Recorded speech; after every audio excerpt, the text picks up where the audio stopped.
অস্ট্রেলিয়াকে পাহাড় সমান লক্ষ্য দিল ইংল্যান্ড। দুই চিরপ্রতিদ্বন্দ্বীর লড়াই। ইংল্যান্ড অস্ট্রেলিয়ার ম্যাচ মানেই সমর্থকদের মাঝে থাকে বাড়তি উত্তেজনা। তাই তো জয়টা হয়ে যায় তখন সম্মানের ব্যাপার। টসে জিতে ইংল্যান্ডকে আগে ব্যাটিংয়ে পাঠান স্টিভেন স্মিথ। অধিনায়কের লক্ষ্যটা ছিল পরিষ্কার, যতটা সম্ভব কম রানে ইংল্যান্ডকে আটকে দেওয়া। তবে বাস্তবে ঘটেছে তার উল্টো। বেন ডাকাতের ১.৫ শতকে অস্ট্রেলিয়াকে বড় লক্ষ্য দিয়েছে ইংল্যান্ড। সেই জয়ের লক্ষ্যে আগে ব্যাট করতে নেমে ৩৫১ রান সংগ্রহ করেছে ইংল্যান্ড। অস্ট্রেলিয়ার জয়ের জন্য প্রয়োজন ছিল ৩৫২ রান।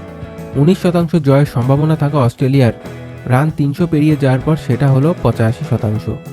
মার্ক উইন্ডের শর্ট ডেলিভারিতে মিড উইকেটে ছক্কা মেরে জয় নিশ্চিত করেছে অস্ট্রেলিয়া।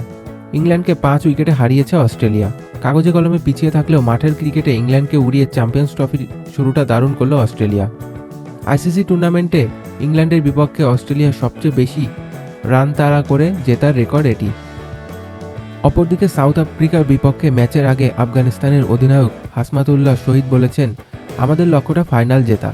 এখানে আমরা শুধু অংশগ্রহণ করতে আসেনি। তবে চ্যাম্পিয়ন্স ট্রফির প্রথম ম্যাচে তাদের সেই সমার্থের ছিটেফোঁটাও দেখা যায়নি। আইসিসি চ্যাম্পিয়ন্স ট্রফির নিজেদের প্রথম ম্যাচে আফগানকে ১৬০ রানের বিশাল ব্যবধানে হারিয়েছে দক্ষিণ আফ্রিকা।